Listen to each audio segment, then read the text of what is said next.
Welcome to the Story Tinker Podcast, a place for in-depth analysis of webtoon stories. Co-hosted by sharp, witty, and dare I say, thirsty fans, we dive deep into every episode, analyzing character struggles, relationship development, and of course, theories. You can follow the Story Tinker on YouTube, podcast platforms, and social media. For bonus content, sneak peeks, and more, you can support the Story Tinker on Patreon. We are really appreciative of your likes, subscribes, and follows on all platforms. Thank you for listening to the Story Tinker, and let's get started.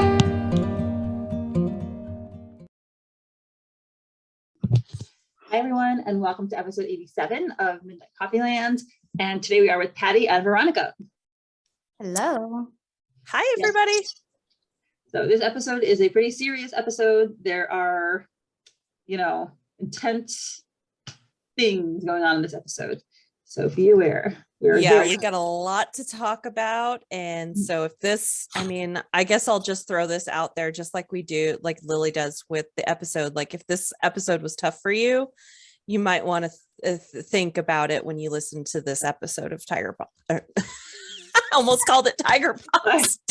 Former artist, formerly known as artist. What was it? Like there was some musician who changed his name. Anyway, Prince.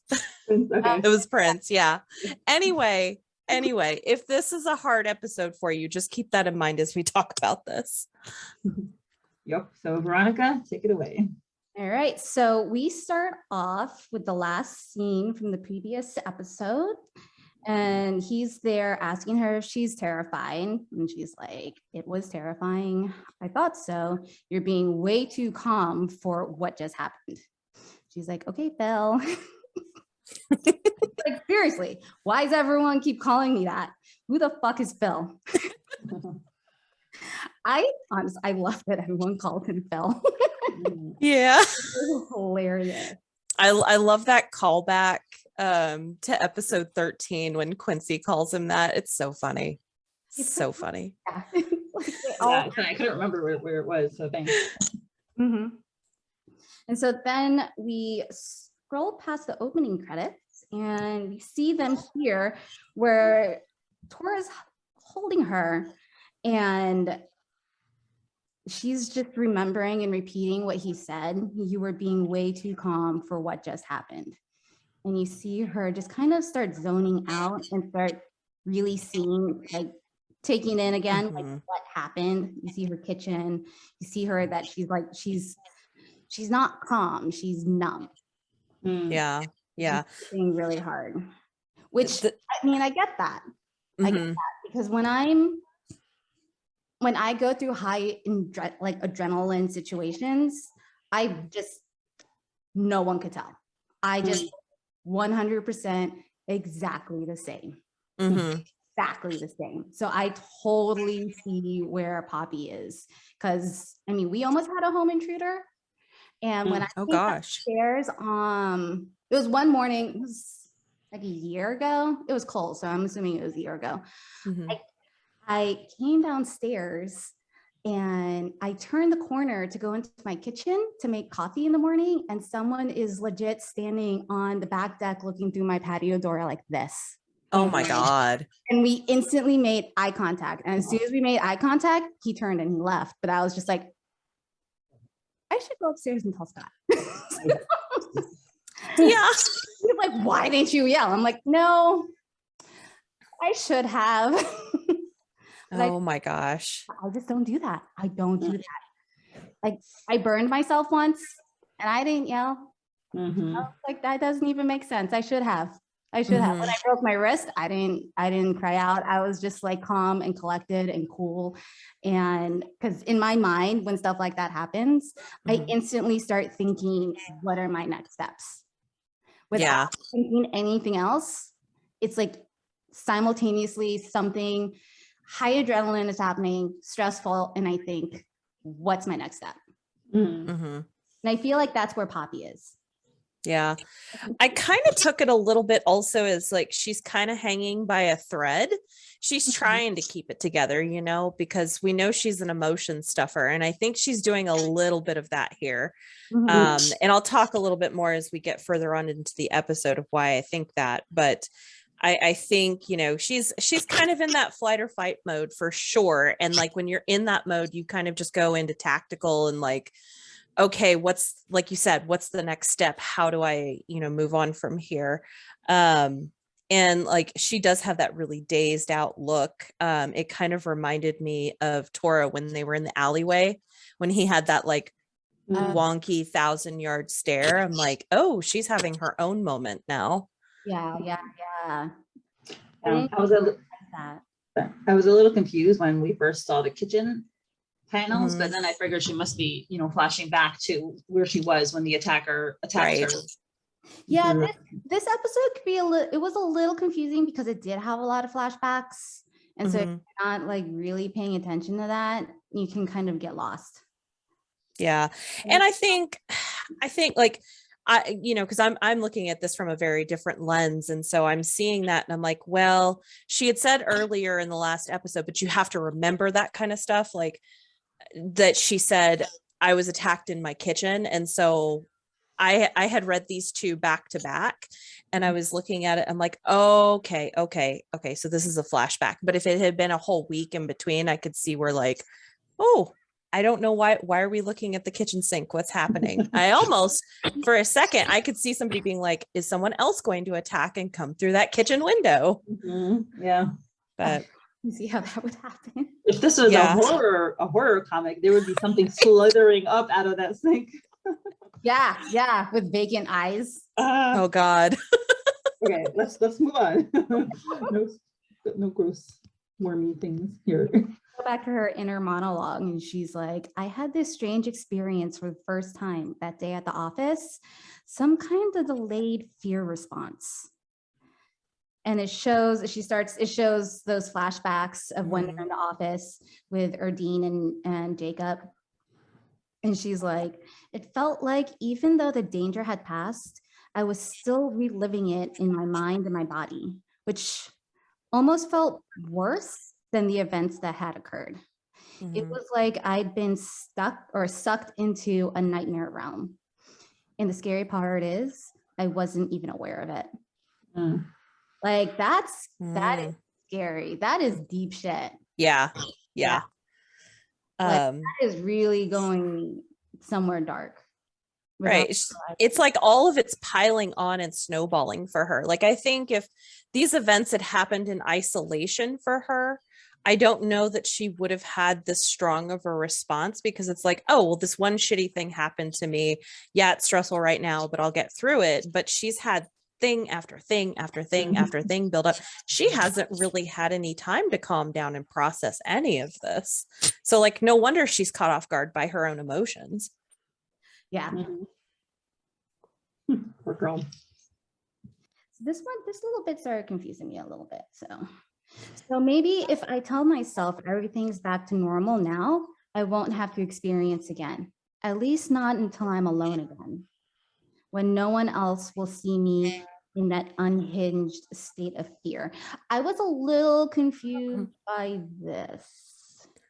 So I had to go back and reread this a couple of times to kind of like let it sink in and really think about, you know, in the context of what happened and what's really going on with her here.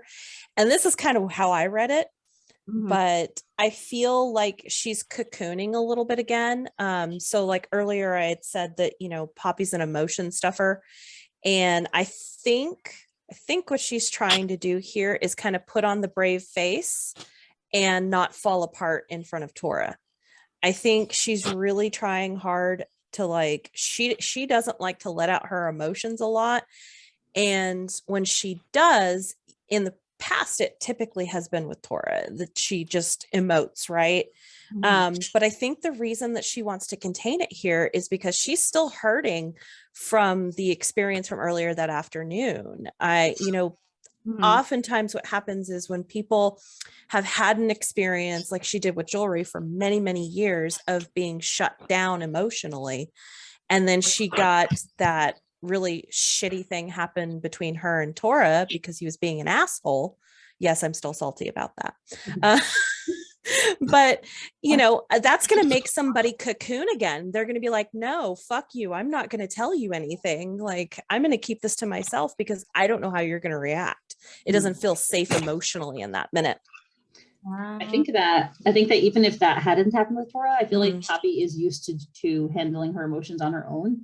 And, whether it's a lifetime of, jewelry and her parents maybe not being around. And I don't know, I don't know about how her grandmother was receptive to her. Like, yeah, that's true. Manipulative. I'm curious, like, how available she was emotionally. But, even if let's say your grandma was great, some people just have this where they want to be alone. I know I definitely do. I don't like to be, weak. Oh, I get that. I get that. But what I find is really interesting about this panel is that she's trying to hide emotionally, but she's still clinging to him physically. So there's still like, she's okay with physical comfort, but she doesn't want to do the emotional comfort piece. That makes sense. Then we go into her saying, sorry, just remove me from your body if I'm clinging too hard. Like, a mollusk? First off, I love that he actually knew what a mollusk was. Yeah. Right? It would not be my first reference.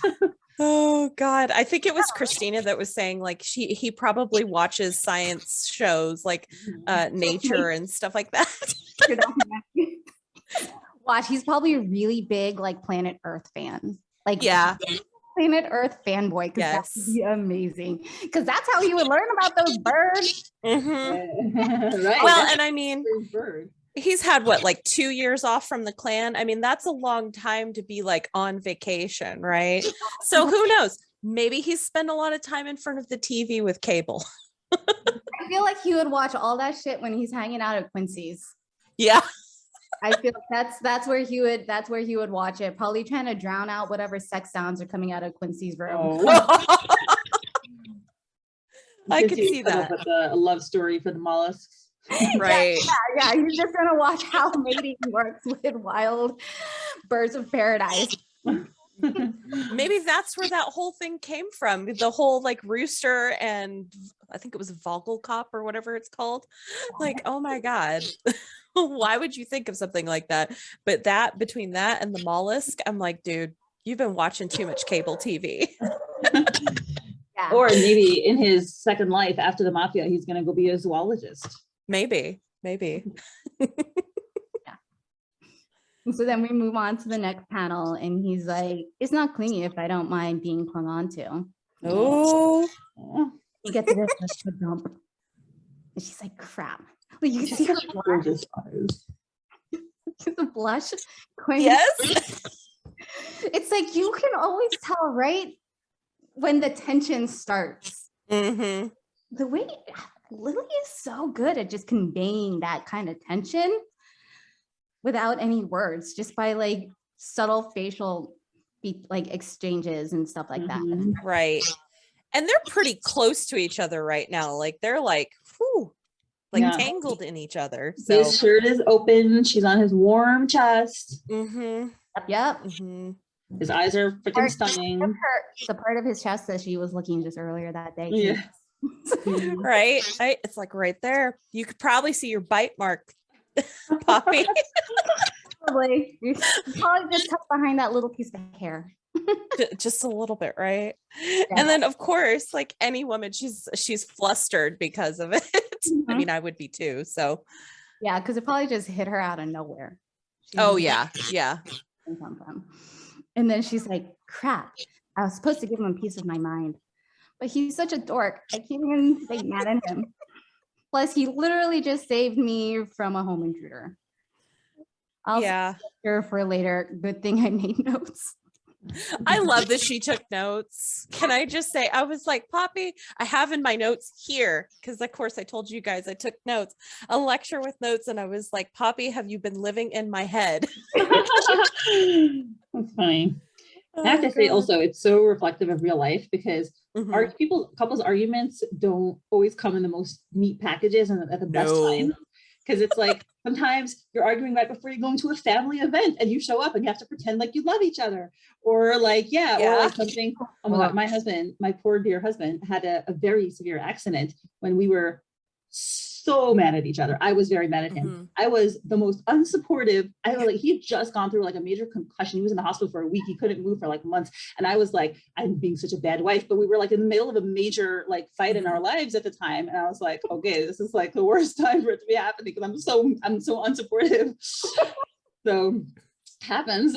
It does. I mean, Poppy wasn't even planning on seeing Tora at all. She was like, I'm not even going to answer your damn phone call, or like, I'll answer it, but I'm going to hang up on your ass and I'm done. Right? Love the fact that, okay, so this is also what I love about them, is that they'll both take the exact same scenario and just process it so completely different, because Yes. here she was thinking she was all rude and hanging up on him, and he's like, huh? Because he hangs up on people all the time.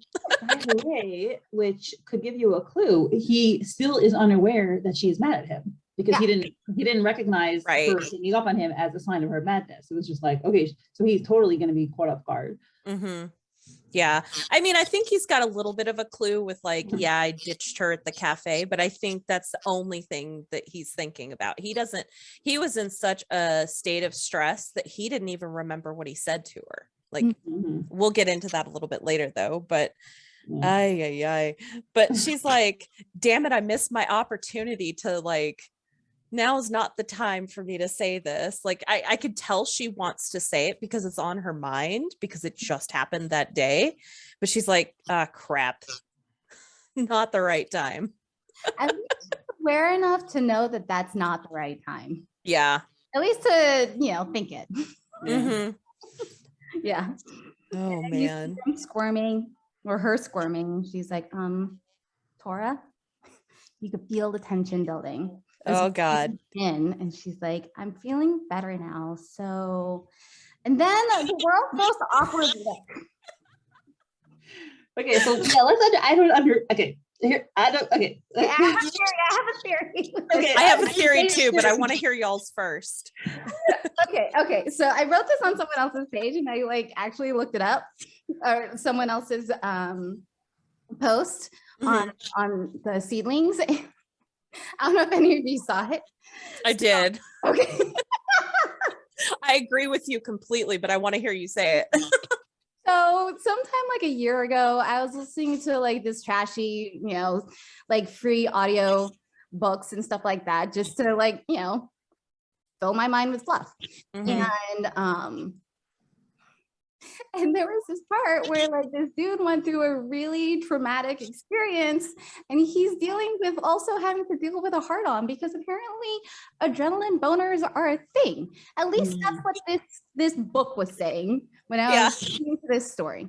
And so yesterday I was like, he just went through a really stressful high adrenaline situation. Maybe he is conflating an adrenaline boner with a sexual boner, because he doesn't know the difference. He probably wouldn't know the difference. He probably wouldn't know the difference. I bet, especially when you're someone that grew up with like that, like fight or flight mentality all the time. He probably it never even occurred to him to even have one before, because he was so used to it, until he finally sees someone he's so like protective of in danger, and that's where he really feels the adrenaline and that stress. Yes, that's why he had it, and so he confused it with sexual desire. It came out as a lie. and I have like a bonus bit to add to that, because I completely agree with you, Veronica. So most people know that there are the three reactions to a stress response. There's fight, flight, or freeze. There is a fourth one, however, and it is fucking.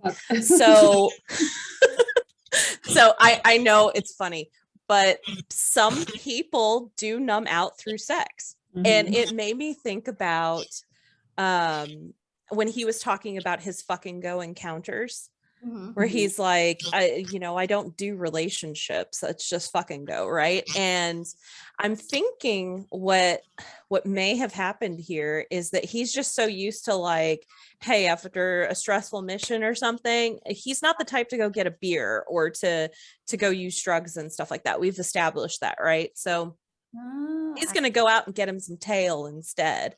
And the problem here, that makes a lot of sense though. the problem here is that he also cannot help himself because he is deathly attracted to Poppy. Like he literally, I mean, I know he says that he couldn't help himself later on, but like he literally cannot help himself. Oh my God. Like, okay, so Poppy's face is predictable. It's like, of course, you're gonna have a shocked face. Like, what? Right, like exactly. Yeah. But then I love Tora's stare. He just like, nope. Well, not this is embarrassing. I did that. I know I did that. I know I should have done that, but I did it. So I'm not even gonna look at you. Oh my God. Yeah, that's his like embarrassed panic mode, which he's not used to. He's used to being women being like, oh my God, yes. Right. And also the difference like between before when he would, use other women, they were willing and they were people he wasn't in a relationship with. Like they were like, okay, we're here for sex and that's it. And when he does that to Poppy is like not that person. He has a relationship with her and she's there's a circumstance right now that is like it's just inappropriate for her. So it's like I think there was also part of him to just kind of add on to what might also be going on here is that I had to look back and think back to the other times that they've had stressful events happen, and they use physical touch and physical intimacy to cool each other off. So they did this. I mean, they did this with the hand holding on the balcony. I mean, everybody remembers that. He was freaking out and he reached out and held her hand. When Poppy was pushing his bangs aside on the stairs, or, when they kissed after they got into an argument in his apartment. Like, I feel like this is the flip side of that, and then in the alleyway, especially, that was the number one thing that came to my mind was Poppy kissed him when he was totally spiraling. So I think like in his mind, like this is how we comfort each other. So I think it's a little bit of both.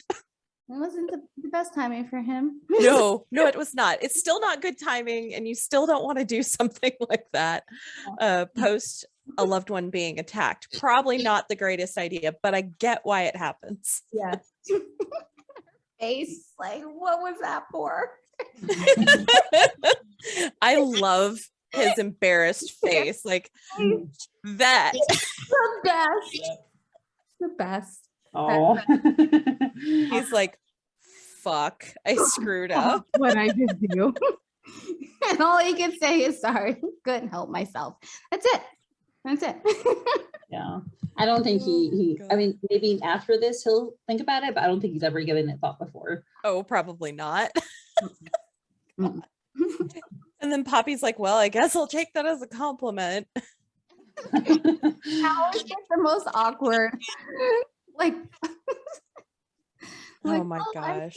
Maybe just be comfortable at this exact moment. Yeah.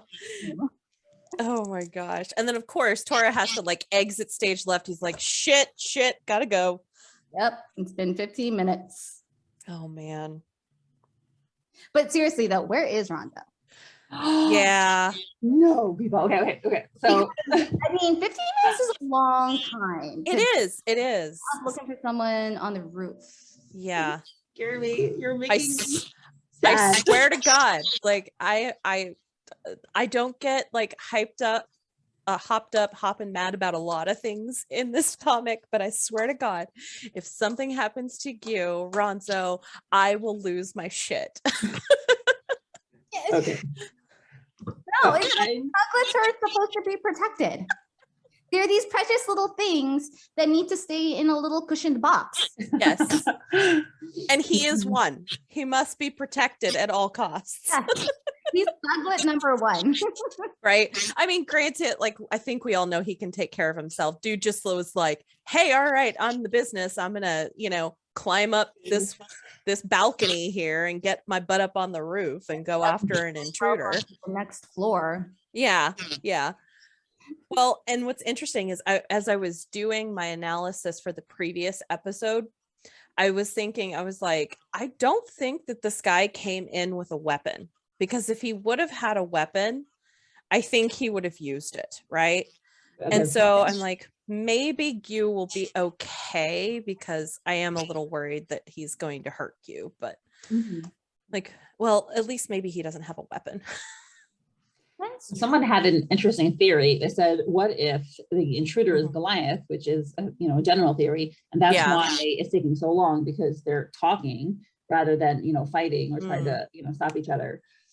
So I personally I'm like raving to see Goliath. I want to see Goliath, and it would make sense. So do I. Too. I mean, you really say that there will be more Goliath this season? Season 1 ended with Goliath, so he's got to come. I feel like he's been hiding a long time. He needs to make himself known. Sneaky little bastard. It would make sense for him to go to Poppy's apartment, and for him not to want to hurt Tora or Poppy also. So I don't know. I struggle with that theory, because he doesn't even know Poppy's existence. As far as we know, he doesn't know of her existence. And at the same time, I was like, well, it kind of makes sense for Gil to be the intruder, but at the same time, I'll be real. Like, yes, he killed his wife, but like, he seems like the most milk toast idiot on the face of the planet. Like, I cannot see him being strong enough to like whip himself up around on the balcony, but that's just my take. No, hairs don't help him with climbing at all. No, they don't. Ugh, God, I hate him. He has the notebook, so like maybe like incentive for him to go to the apartment. Right, like why? Yeah, so I wouldn't be surprised if he like made copies of the notebook and then tried to put it back in the apartment so that like it lead shit to them, or it leads shit to Poppy. Maybe. I don't know, but I do think that this home invasion, no matter who it is involved with, because I was thinking about like, why would someone be breaking into Poppy's apartment? Sure, it could be some rando dude, but I really don't think so, because there was too much focus on this guy or girl. We don't even know if it's a guy or a girl. And I mean, I think it's probable that maybe Gil could have hired somebody to go in and take care of stuff. But again, like, I don't feel like we have enough information. And so I'm just like, gonna have to tuck this in for later. I think there's a strong possibility it could be a completely new character that we've never met. But I do think that they recognize Tora, because there was just something about the way that the intruder stared at Tora, even though I couldn't see his face, that I was like, he knows something. Yeah, that's why part of me thinks that maybe it's Claude. Okay. Oh, damn. Yeah. Possibility. He's pasty enough, because that dude was pasty. Yeah. First off, he definitely has a grudge against Tora. Makes sense. He also brags about his skills, his physical prowess. Some skills. He's an MMA fighter, so obviously he has the athletic ability. But then I posted this last week where when that episode first came out, where my theory is it's Claude on Shark's orders, because Shark realized Poppy was the one that let his prey go. Help his prey escape. And he needs, and that new one is now Poppy. But they didn't know that there was a connection between Poppy and her. So they saw him, and he's like, "Shit." Okay. That's a possibility. Because it could swing back around to that. Yeah. Because remember that time when they showed that other creepy photo, or that creepy scene with Shark in like the alley with Candy and Ben? Like, why did Lily point out that, oh, here's this creepy guy that even Candy doesn't like? Right. Yeah. He's gotta be playing a role. Yeah. I'm like, yeah, it was Claude, but Shark told him to do it. Yeah. And a few episodes ago, I think it was episode 81 or 82, when Poppy and Tora were walking to the cafe, and she says, or no, he says in his mind, he's like, I've only got so many men on this because I want to keep this contained. And I'm thinking like, What if he had one of his men betray him? Mhm. You know, because they want to That's the move guy. up the ladder. Maybe that's the guy. That's good. Yeah. So I mean, it could be connected, but I like your shark theory Mhm. because that would bring it full circle. No. Yeah. Anyway, tinfoil hats off. Yes. And So- it goes back to now him and Tora being like, I'll go look for Ronzo if he's not back in 10. So, and then that's when you get the flashbacks. Yeah. And he's like, oh, wait for us here. I'll call you as soon as and yeah, as soon as Poppy hears that he might leave her, even if it's just in like 10 minutes, she starts having flashbacks of basically she's in the kitchen and it looks like the guy is behind her, person is behind her, and grabs her mouth, and it's interspersed with the present, and she kind of like clutches Tora's shirt and sweat going down, and like you see again her legs, the guy is right behind her, he's right up against her. It looks like he pulled her back, so she's falling backwards, and then it's black, and he says, hey. Tora says, hey, and she's sweating and just super anxious, and he's like, Tora, are you okay? Tora says, are you okay? And she's like shaking, trembling, sweating all over, not looking at him. She's like, oh, I'm sorry, I just need a moment. Which is, I feel so bad that she's minimizing her experience. Yeah. This moment killed me, like just watching her like spiral into panic like that. And like, I get it. Like she's been through something really horrific. And she can't, like, she's trying to contain, like we were talking about earlier, but she can't even contain herself in this moment because the emotions are too intense. They're bubbling through the surface. And Tora knows exactly what that feels like because he just went through that like an hour before. Yeah. So, whew, gosh. I feel bad that Poppy doesn't want to allow herself and say like, no, I'm not okay. Like I'm experiencing something very strong right now. Like she's just minimizing it and like, no, it's okay. It's not a big deal. Just don't worry about it. And I really hope that, over the course of the story, she'll learn to step up and like say, and value herself enough to validate her own feelings. Yeah, she's getting there bit by bit, and I'll talk a little bit about that when we get further into the episode, but yeah, she's definitely trying to like keep it together. And I think Tora knows what that feels like. And so I really appreciated in those next panels that he's like, hey, I can come get the cops to come if you're worried. Like for him to do something like that is huge because this is the last guy in the world that wants to be around cops, Yeah. And even Poppy says that. She's like, aren't you supposed to stay out of their way? And he's like, don't worry about me. Like he's willing to put himself on the train tracks for her. Yeah. That's very even though he knows it's a risk. Yeah. And then he's like, I won't be here when they arrive, or I can take you to your friends or Dean, Jacob, whoever, just let me know. And he thinks to himself, if the cops get involved, it might complicate shit, but I'll sort it out if she feels safer that way. Which is, like you said, is very incredibly selfless of him to do that for her. Yeah. Also, by the way, I love that he recognizes her support system. He knows who they are. Right. That, like, if that's what she needs, I'll help you get there. Yeah. For sure. Like he doesn't, I know everybody's like, oh my God, sleepover. Like I love that it wasn't his first conclusion, even though he has an adrenaline boner right now and would probably love nothing more than to have her in his bed. Like I think he knows a little bit better than that. And he respects Poppy more than that. So I love that was not his first suggestion. Yep. Yeah. I also appreciate that he is not intimidated by Poppy being close to a straight man. Yes. For the love of God, thank you. Wow. Absolutely, because like honestly, that was one of the first things that made me really appreciate Scott, was because my best friend is a straight man. And he's like, I love him so much. And I love that Scott understands how much I love my best friend. And was never once intimidated in any capacity about it. And That's so fantastic. I love that Tora is like that too. He just knows Jacob's one of her people, and there's no reason to ever keep her from one of her people. Right. That's awesome. I didn't think about that. It's great. Yeah.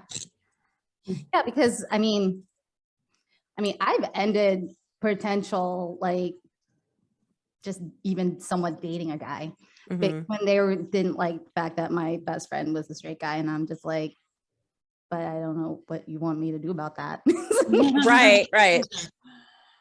Like, that ain't changing. He was in my life before you. I'll stay in my life after you. So Yes, ma'am. Yeah. So yeah. at this exact moment, yeah, I'm choosing the guy that I've known for years over you that I've known for like 2 weeks. For sure. So, but that's such a great point that he recognizes and is like 100% behind her support system and wants her to seek them out. That's huge. Like, I thought that was one of the things that really stuck out to me. Yeah. So Happy, however, doesn't want to put them in danger. She thinks to herself, no, not Erdene and Jacob. I don't want them. She says it out loud. I don't want to get them in trouble. And she thinks back to being attacked. So I think she just doesn't want whoever was attacking her to follow her to their apartment. Right. I think there's also still a part of her that doesn't want them to see her like this. Because again, like we were talking about, like, she'd rather be alone to feel her emotions, but I think she also knows that she isn't going to be physically safe unless she's got somebody with her. So she's kind of in this catch-22 scenario where, like, okay, honey, you're going to have to make up your mind here. Yeah. Right. So she shuts her eyes and says, and I'll be safer with you, won't I? Which I agree that, like, yeah, I think there is a bigger element, right? She knows that Erdene and Jacob, like, they might be wonderful friends, but if somebody comes to their apartment, what will they do? They're not. Yeah. But if she's with Tora, she feels safe with him. And I think that's so wonderful that she feels that way with him. Yeah. The benefit of okay. So I was like, okay, here's the sleepover suggestion. And I'm like, I know that there is part of the fandom that is like, oh my God, yes, this is going to happen. And I'm like, hold your horses, guys. Let's see what happens. And like, even Tora's kind of like, if you zoom in on that panel where she says, won't I be safer with you? Look at his expression. He's like, I don't think you'll be safer with me. like, I know you'll be safer with it. And he's like, with me? Are you sure about that? Or, do you not remember what I just did to you? Right. Well, I think it's also the fact that he's the guy who sleeps on the floor just in case he gets shot at through the wall, like. Yeah, I think there's definitely like a safety element thing there, but also, like, and I guess like part of me is also thinking, like, he's never had, and I'll get into this a little bit more later, but he's never had a woman stay the night. I would bet my life savings on it that he has never had a woman stay the night in his apartment the full night. He never brought one home. He probably always went to wherever. Yeah. Right. Right. And so I think, like, for him, that's high emotional stakes. And he's a fucking horn dog and he knows it. And he's just like, so about that. Yeah, the thing that first jumped out at me with his hesitation was the implication of someone coming over. Sure. And I think that, he's always been used to being, he's been protecting Quincy, but in general, he's been a destructive force. And I think to shift to being a protective force is hard for him. And also to have someone put that kind of trust in you and that level of faith in you, it's a lot to put on your shoulders, and it's a lot to realign himself, to think of himself, oh, I'm the good guy. And I think that emotionally that carries a lot of weight with him that he might not be ready to carry. Absolutely. So I think, I definitely think it's a combination of things. He's got like that sexual panic, but also like, oh, what does this mean? And oh shit, am I ready for this kind of thing? Right. So he's like, aren't you supposed to be mad at me? And she's like, I am still mad at you, but she's like looking aside, sweating. But And then meanwhile, of course, he just takes the opportunity to stroke her leg. No, going back in for the physical comfort. I don't think he understands what he's doing here, or maybe he does. I don't know, but like, what you doing here, bro? Yeah, like focused in one area. Right. She's like, I think so. She says like she's kind of like, why are you that? The him I think is a response to the situation where he's like stroking her, and those are two separate matters. I think there is maybe an unconscious side of him that is trying to placate her madness, but through being sexy. Like I do, it's like it's the thing that he's good at and he knows he does well. Right. And he's like, okay, she's mad at me. Let me calm her down. Let me, avoid this. Let me, let's not talk about her being mad at me. I could see that. Yeah. Because he's not ready for that conversation. I guarantee you he's not ready for it, because they really haven't had a ton of conflict in their relationship, and boy, are we about to get some. Yeah. So, and also I have to say, I love how Lily puts us, when we're having the sexy, stroking, she puts us like so much flesh. There's like her whole thighs right there. Yes. And the hands are front and center. We're seeing what Tora sees, and by God, he's like, I want to move my hand just a little bit further up that leg. I'm sure there's part of him that is thinking this. And she's like, so, and she's blushing, and Tora's like, because I really don't think he's consciously aware of what he's doing. Right. Yeah. He's confused by her, like, Where his dirt faces just start. Right. He's like, oh shit, was this like, and he pauses and he kind of takes a step back and then he turns away from her. And I think like he's probably like, fuck, I did it again. Like he did with the lick, and he got embarrassed about the lick. So I think he's got some embarrassment here of like, God damn it, I need to tone it down. Yep. Yeah, and that angle again, like of the beautiful fleshy thigh, like right between his legs, like God. He's really close. I mean, there's another dynamic that's happening here that I think was beautifully brought up through the little like rooster moment in the last episode. And it's because Tora wants to be her Superman. He doesn't know, like, I agree with you, Mindy. I think he has trouble with the emotional implications of being her hero, but he wants it. He wants to be that for her. And he wants to think like, if I go in and I save the day and I help her out, like this will be who I am. And, I don't, so I guess in this moment, it's like, I can be the like cocky rooster dude because I saved the day, and it'll smooth everything over and everything will be okay. Yep. Oh. Yeah, it's like some men throw money at things. They're like, oh, let me buy you a present. Yeah. It'll be great now. Yes. Yeah. He does let's be sexy. He's like, well, nope, that went over like a lead balloon. Okay, let me turn away in embarrassment again. I fucked up. And Poppy is looking really uncomfortable. And she says, so if it's not too inconvenient for you, and then she does look at him, can I bunk with you just for tonight? And she has very anxious, like waiting look, right? I know, that little pleading face, like fucking A. Dog look. Like, look at my like, I'm sure it's sincere, but I bet you Poppy has used that face before to get her way. Yes. Because when you're small and cute, you use everything in your arsenal. Yeah. Because you have to.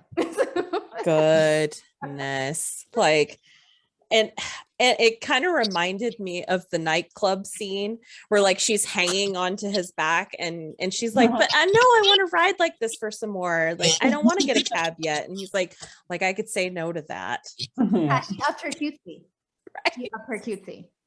Right. So like, I think there's, when we look at this panel of Tora, after we have that pleading look from her, like, I think there's a mixture of like, fuck, I can't say no to her right now, not for this, even though that look on his face tells me he's intensely uncomfortable. And this is what led me to believe like, that's the face of a man who's never had an overnight intimate visit with a woman.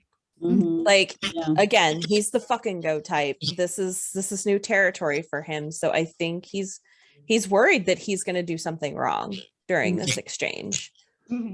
And it's funny because it's so apparent to me, you know, I was, like I say all the time, I was extremely inexperienced when I met my husband. I was 20, now I'm 32. And as much as Tora is like a man of the world and, you know, so adept and so capable in so many situations, you can really tell how inexperienced he is when it comes to love. It's just so obvious how he's like such a newbie because it's so, that face, like you said it so well. He's dealing with like what is going to happen if I go to this next stage, and if she comes, she relies on me like that. Like, what is our relationship going to be? Who am I going to be? What are the implications for the future? How do I have to change? It's a lot. Yeah. And I mean, you think about it, like, I know in American culture, like it's not that big of a deal to stay the night at somebody's house, but like, I'm trying to think in terms of, you know, for Tora, like in his life, like women come and go. They don't stick around. And this is like the one woman who's kind of stuck around with him besides Alice, you know, but that's like more of a mother figure. This is more of a, like, I want to have a relationship with her. I'm going to take this risk and like, fuck, am I ready for this? I don't know if I am. Yeah. I love the next panel with his face. I know. Yeah. And he says, of course he can. And he looks at her, it's like a very sympathetic, emotive, like I see you and I feel your pain kind of look. Yeah. Oh, it's the most open face he's had for a long time. That's for sure. I love that face. I mean, yeah, he can't say no to that. And he's like, did you even need to ask? And she's like, well, I usually ask first. And now, how do you as it's so all go downhill? Yep, we had such a sweet beginning. It was so cuddly, and now we're about to throw a wrench in the spokes, and bye. Everything explodes. So, and I even have in my notes, I was like, well, shit, there goes the soft mood. So in this next panel, where he says, like, did you even need to ask? And Poppy's like, well, I usually ask first. And oh my God, this look on Poppy's face. She's like, but I'm not in the habit of ordering people around and snapping at them in public. Like, I read that, like, I don't know what Poppy's voice sounds like, but I read that with so much attitude. And I'm like, oh my gosh, yeah. Oh, I know that feeling well. That's I'm going to put a dig at you and tell you to fuck off without telling you to fuck off. Yeah. And I love how Lily wrote accidentally triggered, because she didn't want to get into this argument. She was like, okay, well, can it? Right. So relatable. There are so many times, okay, well, not so many times. We don't argue so much, but when we do, it's like very dramatic. But like, there's been times where I'm like, okay, this is not the time. I'm gonna do it later. Like, we're not ready. We're both tired. We're both hungry. Whatever. And then suddenly triggers me. I'm like, and it just starts. And I'm like, oh shoot! Why did I? Yeah. No, sometimes it's like, okay, I tell myself all the time, like, now is not a good time to bring this up. I know it's not a good time to bring this up. Right. And then someone says something stupid, and then it's brought up. Yep. Done. Then it's done, and then all rhyme and reason is out the window. And yes, you know, it's World War III in our house, and I don't even know how to say it. Yes, and this is exactly what happens. We have World War III in Midnight Poppyland here.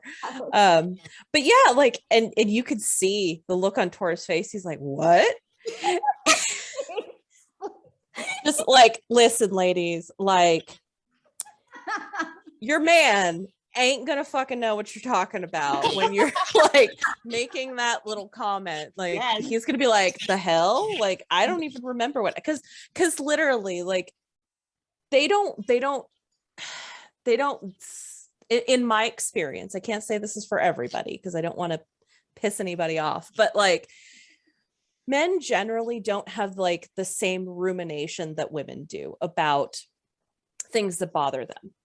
It's qualitatively different. Like, for them, they get it out in some like physical or like matter of fact way, whereas women, we tend to ruminate and we tend to think about it. And so that's why Poppy's like, I didn't even want to have this conversation right now. And because like it was just this one little comment that he said of like, did you even have to ask? And it was just like boom, and it blows up. And he says when she's like, I don't snap at people in public. And he's like, when did I ever snap at you or order you around? And I was like, oh, bro, you you stepped on a fucking landmine there. And he's genuinely confused. He is. He is. Oh my gosh. And Poppy's like, oh man, this is the moment where she's just like, oh, I'm gonna get you for saying that. Like, it's on. It is on. She is saying, are you fucking kidding me? Are exactly you kidding me? You don't, you really don't remember. This is what her face says, right? Oh yeah. So good. I love that like, face. Oh my gosh, so good. She's like, ask the baristas at the cafe. I'm not asking you, I'm telling you. And I'm like, oh God damn. Like, guys, ladies, I'm not kidding. Like, this is like one of those train wrecks where you can't stop watching it happen. Like, you can see where everything falls apart and you just have to sit there and like, oh my God, this is happening. The fact that she mentions the baristas, the first thing, shows to me that she was very ashamed by the fact that it happened. Oh yeah. Like, it's one thing if it happens in private, it's bad enough, but then to have it in front of other people, it's just super shameful. For sure. Those people commented. They did. So it wasn't like they faked not noticing it. They noticed and they said something. Yeah. Oof, yeah. Even worse. Right. And here's the thing, like, I do want to point out, because I know a lot of people are like, I can't believe Tora didn't acknowledge that he said this thing. But here's the thing, y'all, like, he doesn't remember what he said to her at all. Like, he was so in his own fight or flight mode that, like, here's the thing, when your fight or flight mode goes into play, the logical part of your brain, the memory part of your brain, goes out the window, right? I'm not saying it's right. What he said was shitty. I'm still pissed off at him for that. And he still needs a talking to for that. Absolutely agree there. And I can see why he got caught off guard by this, because he doesn't remember it. You know? Remember half he does when we're in arguments. Right. Who does? I don't remember half the shit I say. Sometimes I'm like, wait, when did that happen? Right. And that wasn't even an argument. Right. And he's, you know, and he says, well, if those damn waiters are that great, then why don't you ask them to come save your ass next time? I'm like, oh, dude, so much deeper. Oh, so much deeper. Yeah. And here we go. We have gone tit for tat mode, y'all. Now they're just like, fine. Doing this, we're sparring. Fine, I got the because I don't have their numbers, Poppy says, but maybe I should get it from them next time. Like, which was like, why are you doing this? Oh my God. And here's the thing. The other thing that I wanted to point out about the ordering around thing, like, that we have to remember, is that Tora's in the mafia. He's a boss in the mafia. He is used to giving orders and they're just not questioned. You just do it, right? He doesn't think about how that comes across in the civilian world to his civilian girlfriend. I'm calling them boyfriend and girlfriend at this point. I don't give a shit. Because they're fighting like boyfriend and girlfriend at this point. It's still shitty. It's not okay. But like, he's not used to having people push back on that. And so he doesn't think anything of it. Like, he didn't even think anything of Poppy hanging up on him on the phone. So I could see where he's like, huh? Why is this a big deal? Yeah. Even though it's still wrong. Right? Yeah.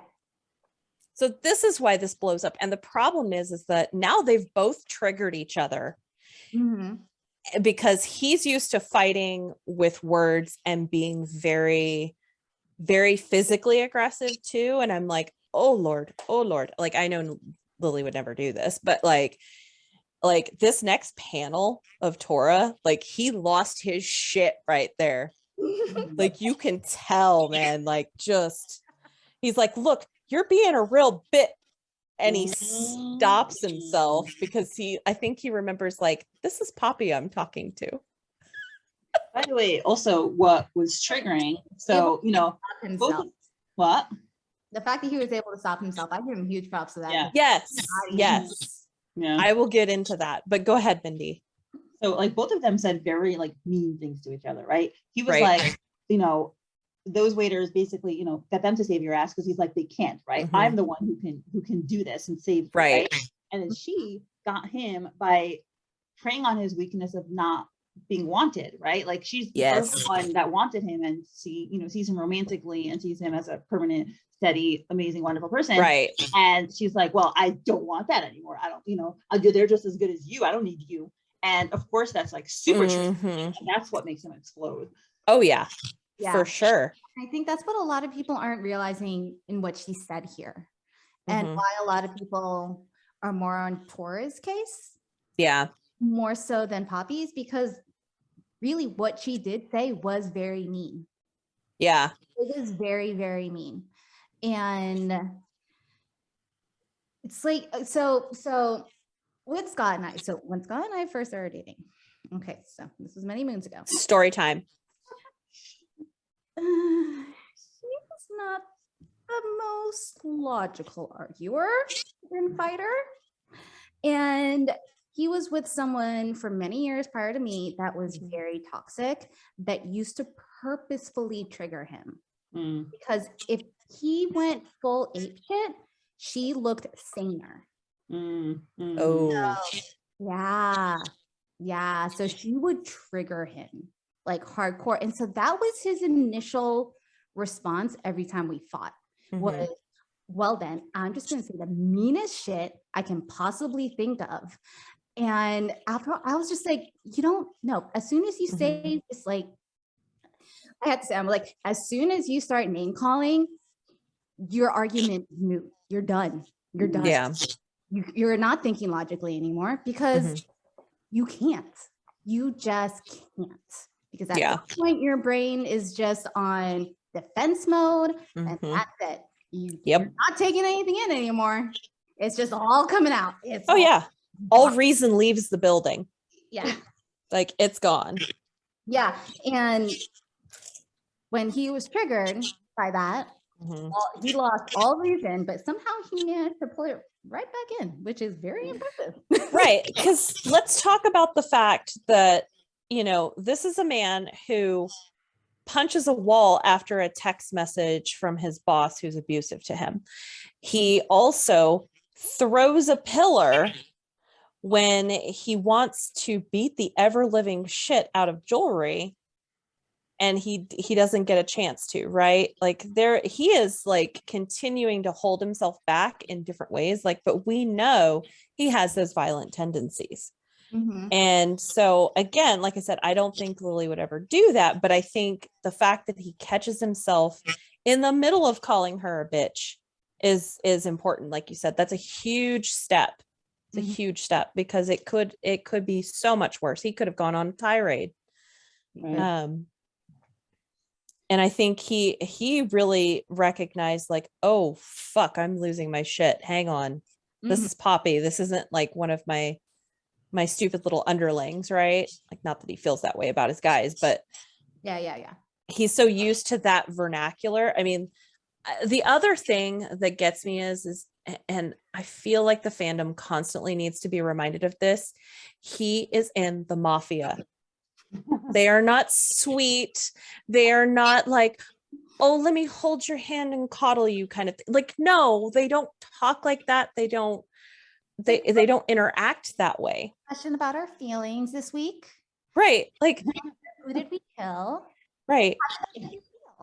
Like, no, that doesn't happen. Right. I know they joke about him being Dr. Phil, but like, it's a joke. Yeah. Right. He is emotionally intelligent, and he's still a human being.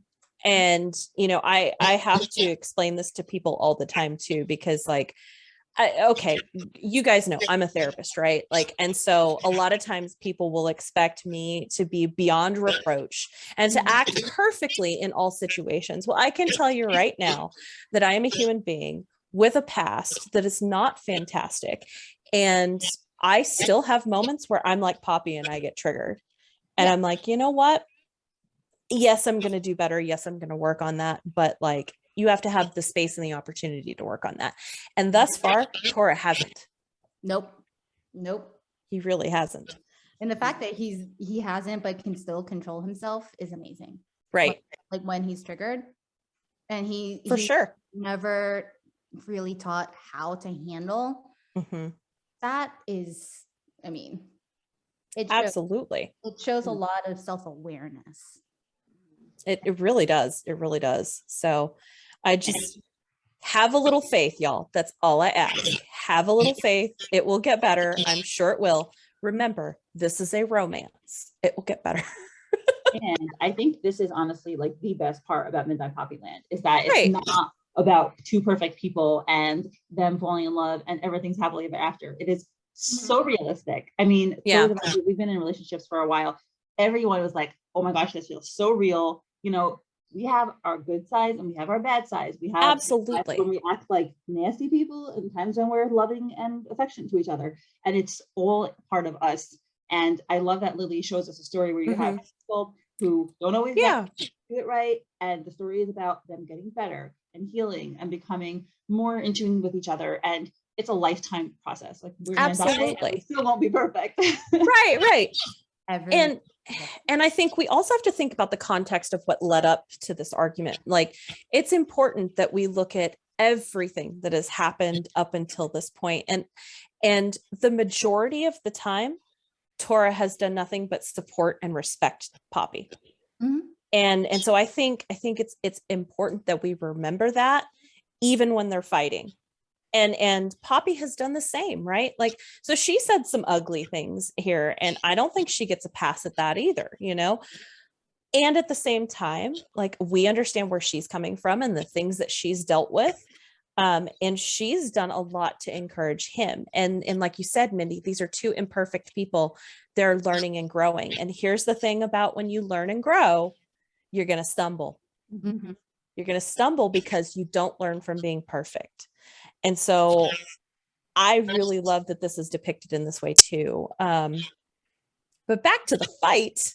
And then Poppy just comes out and says it. And she's like, a real bitch.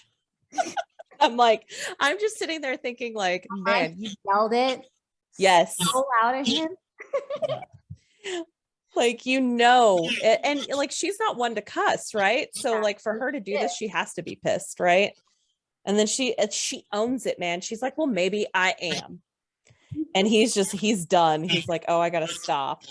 And she says, but if you like me feisty, then guess what? It works both ways. You can't have your cake and eat it too. And here's the thing. Tora is trying to pull back from this argument at this point because he realizes he fucked up. But Poppy is on the attack. She's on the offensive. She is like a shark in the water with blood. So that snark attack, like, you're about to get it.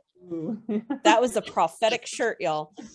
And you know what? Like, part of her is right. Like, you can't have it both ways. Like, you want feisty, you like the bull, you get the horns, honey.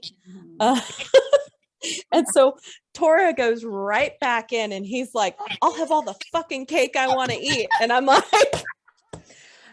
the first thing that went through my mind when I read that, I was like, so cake equals Poppy, right, Tora? Also, it's hilarious because it's such a typical like response when you have nothing decent to say. And you just say the most immature, nonsensical thing. It doesn't make sense at all. It's like, it doesn't work that way. That's literally the meaning of the phrase. You can't have your cake and eat it too. Yeah. It's hilarious. It's so funny. Yeah. And I think that this is really healing for Poppy in some ways, because think of all the times where she would have wanted to have an argument with jewelry like this just to express how she feels, and she never felt safe enough to do that. She feels safe enough with Tora to have this argument with him, and I think that's important too. It's not great, but she feels okay doing it. But yeah, I can't get over the cake thing. Like, And then they both have these panels where like they're both panting and they're still pissed. And I think this is where it dawns on them, like, what the hell are we doing? Yeah.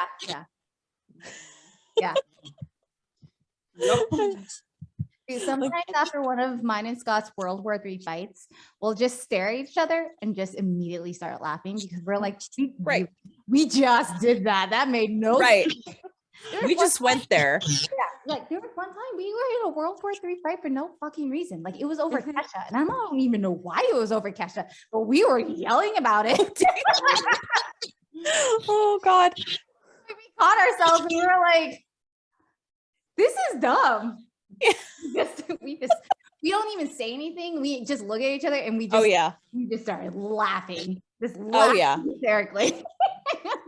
My husband, he and I got into a fight. This was about a month ago. We got into a drop down, drag out, like screaming match over a YouTube video. Like, and it was just so dumb. And at the end of it, I was like, did we really just do that? Oh my God. So embarrassing. It's embarrassing to have fights and you think back and you're like, but why? How did we even get to that point? Oh my God. But again, it comes down, at the end of the day, it comes down to two different people having two vastly different views on the world, and they're trying real hard to explain it to the other. Exactly. Real hard. And it's just like, nope. It ain't working. It's not working. It's not working. And they're, and I think like we also have to remember, like they've had a hellacious day, both of them, right? Yeah. So there's this acronym that we use in therapy. It's called HALT. It's, don't get into like serious discussions or make big decisions if you're hungry, angry, lonely, or tired, right? And they are both shot emotionally here. And so I think like they didn't have a choice. They kind of clamored together into this situation out of necessity, out of safety. And the stakes are really high and they ended up fighting. Like, I get why this happened. It makes total sense why this happened. It needed to happen. Yeah, for sure. But so Tora stands up after they look at each other and he says, "This is fucking ridiculous." And he's like, "I'm gonna go look for you. Tell your friend Erdene to come get you or something. You shouldn't be alone, even if you feel better now." And it's impressive that he's able to say that. Like, yes, he's still able to care for her, even though he's super mad. Yeah. He just feels really rejected right now. Oh, I'm sure. Because basically that little comment that Poppy made about I'll just call the baristas, right, was I could just get me another civilian guy. I don't need you. Yeah. That's a knife to the fucking heart. And I don't think she meant to do that. I don't think she meant it in that way, but she was trying to jab at him in any way she could at that moment because she was hurting. And I get it. So he's like you said, he's feeling really rejected right now and he still cares about her, but he's just fucking done at this point. And so we get this like visual of him walking out. Poppy's still sitting on the floor, probably having to cool herself off, I'm sure. Because after a fight like that, oof, man. And then it fades out. I think Tora did the smart thing by removing himself from the situation, because sometimes that's the best thing. Just stop, just leave, stop it, come back a few hours later, like don't continue. Right. Like, and I know he feels so defeated right now, you can see it. You can see how his head is down and he's just like standing. He's not going to you. He's taking a moment for to calm down. You can tell he's not actively walking. Just standing there with his head down, middle of her apartment. Yeah. And so he's standing there, he's pausing in that moment. He's got that, just kind of defeat. Like, I can't even see his face and I can already feel it, And Poppy says, "Tora." And then we get this like blank panel and it says, a while back, someone showed me what a genuine apology felt like. A rough around the edges, potty mouth thug of all people. And then we see his face. Oh. And that caught his attention. Oh, That caught his attention. You look so sad. Oh God, that panel, it's like I'm tearing up just looking at that panel. I'm like, oh God. And she continues, he stopped, so he's willing to listen. He's not going to look at her yet. And she says, he probably didn't realize how it had touched me or how healing it was for me. Her little hobble. Oh my God. So cute. And it was sincere, honest, and raw. And one of the bravest things I'd ever heard from someone. Because I can't imagine how much courage it must have taken to own up to your own mistakes like that. And I just want to return the favor, if you'll let me. Oh, Jesus. Like, Poppy deserves 1,000,000 points. damn. That was amazing of Poppy to do. I mean, that's a perfect apology. Yeah. Like she didn't even have to like say the I'm sorry part, like, and I know she's gonna get to that, but you know, the fact that she's like, wait, I don't want to end things on this note. This is dumb. Like, we connected before, let's reconnect, you know? And I think it's important that she acknowledges that like she learned about real and genuine apologies from him. Yeah. Like of all people. Yeah. Yeah, and she's validating him again. You know, she might realize, you know, okay, I just said something extremely painful to him and rejecting to him. And now I want to make up for it and tell him, you know, praise him and show him how much I value him and the good things that I think about him. Yeah, for sure. I just want to return the favor. Gosh.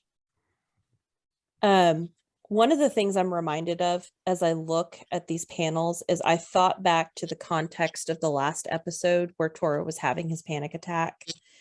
And one of the things that goes through his mind is like, you're a monster. You don't deserve a second chance. You'll always be this way. You'll always be alone. And I have to look at this entire argument through that context and the things that she said to him, right? Yeah. And so I think that's playing out here. And, you know, I said, this is, you know, she's trying to let him know that like, you're not that person. I know that you're different. Yeah. And, you know, he's feeling defeated because like that whole argument was confirmation of his negative self spiral. Right. Yeah. And so this conversation is kind of a return of like, hey, that was a stupid argument. Like, you taught me how to apologize. This is that validation that he's needing, that yes, you do deserve a second chance. Yes, you do. You can be different and you can be deserving of love. That's how I read it anyway. And he stays. I mean, we see Poppy in the doorway. She's still a little hesitant. Her little I know. Her little ankle. And then here we get the apology. She says, I'm sorry I attacked you out of the blue without hearing you out or letting you know what was wrong in the first place. I expected you to read my mind and behaved badly when you didn't. Ladies, gents, everyone listening, like mind reading is not a thing. Hannah, it will fuck you over every time. People are like, you should have known how I felt. Like, right. How the fuck did I know that? Like, I can't read your mind. I have, by the way, I'm so bad about this. Like, I don't usually do it for emotional stuff, but like for practical stuff, it's ridiculous. Like, yeah, I was driving the other day and I missed an exit. So in my head, I think very quickly. In my head, I expected Yoel to quickly like retype the directions or something like that in my phone because I was driving and I try not to use my phone while I'm driving, right? And right. Like, you know, but he didn't do it. In a second, I got irritated. I was like, Mindy, like. There's literally no way he could have known what you wanted. Like, right. You have to tell him. it's hard, you know, because sometimes it's like, well, you know me so well, or you should know me better than that. And da, da, da, da, da. And like, in some cases, yes, that's true. But like when we're having our own internal dialogue and we're not sharing our feelings, which Poppy is prone to doing, you know, we can't expect our partners or our friends or our loved ones to always know what we're thinking and feeling. We have to like go the extra mile and share. Yeah. Like there have been times when Scott would just start talking to me about something, but he didn't give any lead up to it. Right. And he's like waiting for a response. I'm just like, context really helps. Yes. Really helps, because I have no idea what went through your brain before you started saying that stuff. Right. Oh my God. And I'm the worst at that. Like I know exactly what you're talking about because I do that. Right. And I will just this one thing all, and then out of freaking nowhere, I'll just say something to my husband. I feel like, where the hell did that come from? I'm like, shit, I got to back up. Hang on. This is what I meant. Yep. Thoughts. Here, I'll tell you how it started and how it ended. Right. Really different. Let's see this thought now. Right. Oh my gosh. And so as we continue, Poppy says, and I think this is a typo. She says, 2 wrongs don't make a right. And just because you'd hurt me, it doesn't make it okay for me to hurt you back.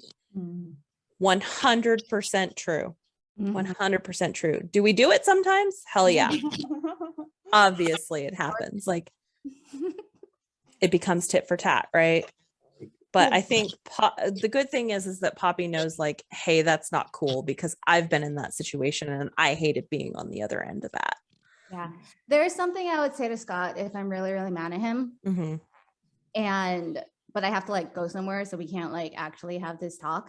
And stuff like that. Like if we get into an argument before I have to go to work or some shit like that. And I don't want that to be like the last thing that we part our ways with. Right. Arguing. And so, you know, I have him walk me to the door and I give him a kiss and I'm just like, I'm still really fucking mad at you, but I don't love you any less. Oh, there you go.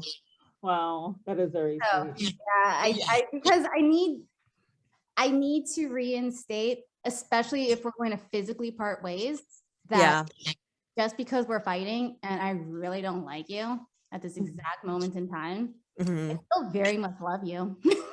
Yeah. Very true. But I don't love you less. Even if I want to wring your neck right now. Really want to kill you right now, but I really just don't love you less. Promise. I'm still obsessed with you. Relationships. Who should have ever thought? Yes. Oh my gosh. You know, and so Poppy goes on to say, she's like, so I'm sorry that I lashed out at you, Tora. And then she's shrinking. It was completely uncalled for. And like, I could feel, like, I know we don't see her in the panel, but I could feel her like, and it was completely uncalled for. Like, please respond. Please say something. Like, I think she's panicking a little here. Yeah, and you're still no one look at me. Okay. I know. But And I'll let you still know what's on my mind. exactly. And I like that she kind of adds this at the end and she says, but that being said, I won't apologize for how I feel about what you did. And that's important because it doesn't excuse what he did. Yeah. Yeah, right. Like a very distinct line of what she was apologizing for, which is really important because it doesn't, it opens the dialogue and it reinstates like, I can be mad at you for one thing, but like understand that, you know, that's completely different than right now. And for sure. That's hard. That is hard, especially in that moment when you're already reeling from what just happened. And she said, as she goes on to say, I had a little speech thing written out because of course she did. I was supposed to tell you how I feel a little more calmly than just now. Because again, she had planned to have a conversation with him about it, but just later, right? Again, I love that she took notes. And that's where we finally see Tora turn around. Finally. Yeah. And I think that's important because I think he was processing everything she was saying, because we know he's an introvert, and it takes introverts about, on average, 7 seconds to say something to fully process it and want to respond. And so I think that's part of it. But this is the first time where he's like, okay, I need to figure out what happened. This is reasonable. Yeah, I think he feels safe enough finally to face her. Where she's calm enough and he's calm enough. Yeah. Yeah. And she hands him the little note and she says, but maybe it's better that you read it on your own now. So here, I guess you're not too fond of reading. And my handwriting isn't the most legible thing in the world, but he takes it. He takes the note and she says, so I can type it out if you want. He is such a nerd. Oh my God. I love it. Yeah, immediately typed tears of 10 reasons why, I was upset. Oh my God. I love that. And that's the end of the episode, but like, I think like this moment between them, and like we've seen multiple times, I was reminded of the times where pieces of paper have been passed between them.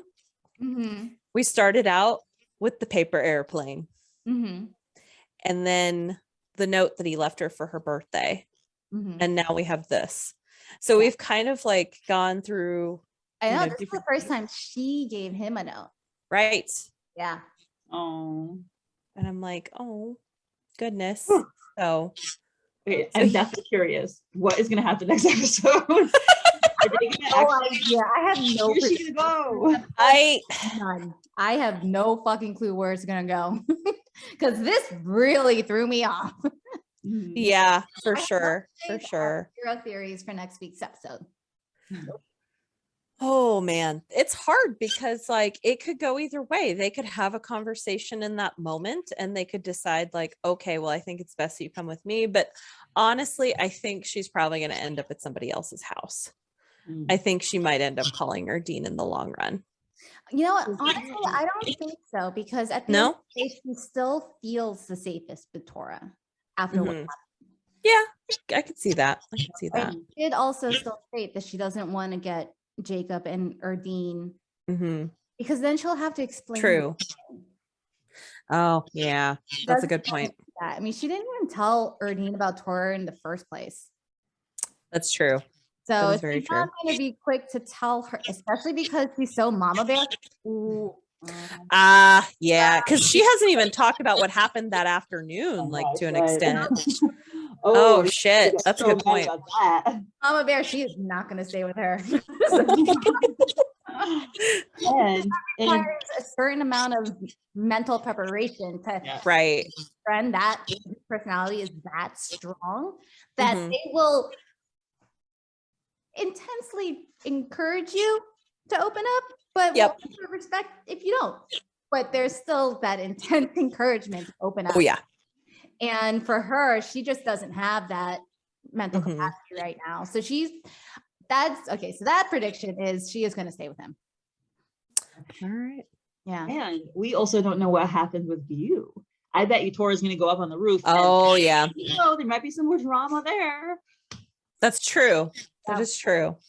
Yeah, this arc isn't ending soon because we need to figure out what's happening to Gil. Yeah, something might happen. I don't know. Maybe the cops will show up. Just keep piling up vintage. Or even worse, like he ends up staying the night there with her. Yeah. Oh wait, the cops are here. Well, it'd probably be best, Sonny, if you stayed over here and made sure your girlfriend was okay. Oh gosh. Well, I mean, didn't the neighbors call the cops, right? They did. So, also, if he really wanted to hide his clan association, his jacket is still there. This is true. Oh, we could just put it on. Oh my gosh. Wait, I just realized. I can't believe I just realized the last panel. Look what's in the corner. What flower is knocked down? Oh, it's the poppies. I just noticed it. Oh, Poppies all knocked down to the ground. definitely correct. A bit of display symbolism there. Yeah. Well, and what's funny was when I was going through my my episode analysis of the last episode, I was going through or when the attack happened, I was like, I know Poppy's cluttery and I know she's messy, but this is really fucking messy. Like this is outside the realm of Poppy messy. I mean, because she had a struggle, Yeah, bit of a scuffle. bunch of stuff. So I don't see her plant-loving self leaving a fallen over flat. Oh my gosh, my dog wants to play so badly. He wants attention. I call her Callie the bitch. Oh, He's oh, the naggiest dog ever. She will let you know. She will stare you down. We can hear her say "fuck you" to us. That is how. oh, damn. She's Yeah. such great. She's such a bitch. Oh goodness. Like that too. I think like the last thing that I wanted to say about the note here is that, you know, just with all of this, kind of my last thoughts on this episode is that, you know, real life, and I think many of us talked about this in the Seeds group, like real life is messy. Real life is sometimes harsh. Real life is sometimes not sugar coated, right? And I think about one of the things that Tora wrote in that first note for her birthday, and he said, "I'm not good at this stuff." And it just made me think about, you know, this learning and this growing. It's not about perfection. You know, you might not be good at this stuff, but you can learn. Yeah. And so that's why I still have a lot of hope for this relationship. That's why I still am like, it's gonna be okay. Like yes, I'm still salty with Tora for his cranky behavior and his temper tantrum, but I will get over it. Just like I got over Jacob and his stupid comment. Exactly. So those are my final thoughts. Yeah. This was, I mean, it was an amazing episode. I love really blown this away. episode because of how real it felt. Because Yes. most arguments, the reason why they happen is because it's caught you off guard. Yeah. You weren't able to collect yourself prior. And so you're just, anything you're thinking just comes out your mouth. Yeah. And I For mean, sure. some of the most explosive arguments I've ever had with my husband, just like literally came out of nowhere. Yes. Because someone accidentally said something triggering without realizing it. And next thing you know, like a bomb went off. Yep. That is why I really loved this episode, because that is so real. That is so real. Accidental triggering is like a thing. And I thought it was perfect. Yeah, for I sure. Its depiction of a real life fight was perfect. Yes. Oh, absolutely. No fight is pretty. All fights are ugly. Every single fight is ugly. Like, who has a pretty fight? It's like who looks pretty after being punched? Not a fucking person. So, everyone looks jacked up after they're punched. So of course they're not going to look pretty when they're fighting. Like, that's just how that is. Absolutely. Like, 100% agree with you there. You know, and it's just, and I know a lot of people in general don't like when women apologize first, because they think that's always a thing that happens. But sometimes, like me personally, I don't find a problem with apologizing first.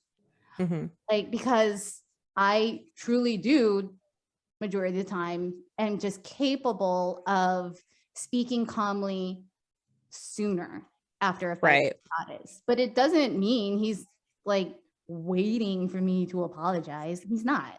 He doesn't give a fuck. He's just still stewing in his own anger. He's not waiting for shit from me. He's, you know, and so then it's like, well, I could just sit here and be stubborn and wait for him to apologize. Or since I've already recognized that I fucked up, I just say it. And so then we get it over with, you know? And that's why I love that Poppy owned it. She owned it. She fucked up. And she just was, it wasn't her being the bigger person. It was her just realizing what she did. Mm-hmm. You know, that's such a human thing to do. And that's not a, I need to appease my man thing. That's a, I fucked up. So, Yeah, for sure. Yeah, because there is no, like, I agree with you. There's no appeasement happening in this episode. It's very much, you know, we're two imperfect people. We don't see things from the same point of view, and we're going to struggle through this. Yeah. I mean, you have two vastly different people that grew up in vastly different ways. Mhm. Like, it was so incredibly opposite. You have Oh yeah. whom was abandoned, and for whatever reason was abandoned by his parents and was in an orphanage, but then was adopted by an extremely powerful, wealthy man. And for the most part, from the outside, it would look like he was very privileged because Mhm. he was adopted by a rich, powerful man. No, Right. of course, you don't, like, people don't see, you know, the behind the scenes, Right. but, and then you have the juxtaposition of Poppy, who grew up in what seemed very obviously a very loving household, Mhm. but they were just very poor and not terribly financially well off. And, but so that right there is always going to just being raised like that, you're going to have different mindsets. Like when you're with, so like Scott and I also grew up very, very, very differently. Like his upbringing, familiar, like family wise, closer to Taurus in the sense that awful father figure, blah, blah, blah, shit like that. Me, I honestly had a very great childhood. Like, I will be the first to admit I had what I would consider a perfect childhood. I had supportive, loving parents, middle-class family, outside a major like suburban area of like the fucking capital, and tons of siblings that I loved and played with, tons of cousins, huge support system. Scott didn't have that. And so it took me a really long time to step outside of my privilege to understand where his point of view was coming from when it came to a lot of things, because I didn't realize that I sounded really spoiled and I sounded really bratty, and because I didn't know. I didn't know until he told me, and I was like, oh, I need to check myself. You know, and that's and when you argue, that comes out. Like your basic, like, learned instincts come out when you're arguing. Oh yeah. Oh yeah. That's what you revert to without even realizing. Yeah. Oh yeah, for sure. I mean, I could definitely relate to your story, Veronica, because like my family was Scott's family growing up in a lot of ways. It was very unsupportive. It was very emotionally abusive, you name it. Like, we learned how to fight by yelling and screaming at each other. Right. And my husband's family, like, while I would say they're a little more on the stoic side, but they're still very loving in their own way. And like, I just remember like the first time I met them and explaining to my husband, like, you don't understand, like, your family is very normal. Like, I'm not used to this and I'm having to adjust to this because I don't understand how this works. Yeah. And so I'm struggling through this and trying to figure it out. And I just need a little grace, you know, and he was willing to afford me that. And like, don't get me wrong, we still get into it from time to time. It is what it is, you know, but you're absolutely right. When we do get into it, those old scripts, they come out to play. And it takes a lot of like, oh, I got to pull myself back because I'm acting like my family and I'm not okay with acting that way. And I've got to reel it back in. Yeah. Like every so often Scott will catch himself being like, when his anger gets the best of him, the reason why he feels as bad as he does is because he thinks that he's like his father then. And that's the last person in the world he wants to be. Yep. You know, been there, done that. Yeah, but then when I argue, sometimes I'm exactly like my crazy ass Filipino mother. I scream crazy eyes. I'm like, dang, I am so sorry. That's what you have to say. Yep. Yeah. We are our parents. Oh God. You don't even realize that you turn into your parents half the time when you're arguing, because we're just like, we absorb it. You absorb it and you don't even know. Yep. Oh God. The only difference is like I had no idea how to deal with someone that yelled back because my dad is very stoic and extremely reserved. He's like one of the most quiet people you'll ever meet in your life. He's just chill. And so when my mom goes crazy, he lets her have her crazy moments because he knows that if she has her crazy moments, when she lets it out, and it'll pass and life will be fine. Whereas why? That's why I keep trying to tell Scott. That's all you gotta let me do. You just gotta let me yell at you real hard. But no, he has to yell back. Oh God. Oh man, ain't that life? This is funny. Total life. Again, why I love this episode so much. Yep. Like, it's just like, wow. This is long-term relationship fighting right here. Yes. And they've only known each other a month. I know. Can Clear you sign they're destined to be together? exactly? Like, can you imagine when they're arguing when they're in their 90s and like They're funny ass, bitter ass. oh my God, can you imagine? Like, come here, Poppy. Let me just lick you on the neck. I'll fix it. Oh my God. I can totally see it now. Anyway, ladies, this has been delightful in Indeed. every way, both in depth and humor. But I do have to go prepare for my family's Hanukkah party. So I will see you all later. Thank you so much. It was so great doing this episode with you. It was fantastic. For sure. Thank you so much. I'm so happy that we were able to talk about this episode. Heck yeah, we got lucky, Veronica. We got so lucky. I changed it to this date because I wanted to make sure that my next episode was going to be with like the two of you because I knew the dynamic would be great. Aww. And then It's the right vibe. this episode was perfect. I know. Mhm. So we'll have to try with Terry again next time too. We miss you, Terry. I know. I feel so bad. Migraines are fucking worse. They really are. They really are. Well, y'all have a good time. Thank you for having us, Mindy. Yes, thank you for all you do. Thank you so So much. much. It's always so much fun. Thank you. Yes, With same your here. family. Thank you. See you Bye. later. Good night. Good night. Thank you to my current patrons: Susie Lady Libris, Lily Jenny, Haley Maria, Molly Veronica, Emily, Joe Rochelle, Saucy Tacos Meg, Anne Rose Priya, Alexa Misty, Laura Joanne, Patty Jen, Emilda Esther, I'm Watching You, Taurus Papacy, Marie Jen, Emily Jean Jen, Erin D, Kay, Lily, and Beckett. Your support is truly appreciated.